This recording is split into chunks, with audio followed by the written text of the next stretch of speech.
आता खूप त्रास होतोय मला. माझा खरेपणा आजकाल महागात पडतोय. देवा, आता तूच सांग, नेमकं कसं वागायचं? नाण्याला दोन बाजू असतात असं म्हटलं जातं. एक चांगली आणि दुसरी वाईट. मी चांगली बाजू निवडली, पण माझ्या वाटेला वाईट बाजू निवडलेली माणसं का आली देवा? अशा अनेक प्रश्नांना उत्तरच नाहीत माझ्याकडे. पण विश्वास आहे तुझ्यावर की तू प्रत्येक प्रसंगात माझी साथ देशील. आणि कदाचित म्हणूनच हे उधारीचं शहाणपण नकोच वाटतं मला. माझा साधा सरळ स्वभावच मला आयुष्य जगण्यासाठी मोकळा श्वास देऊन जातो.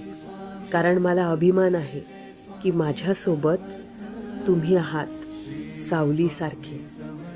श्री स्वामी समर्थ.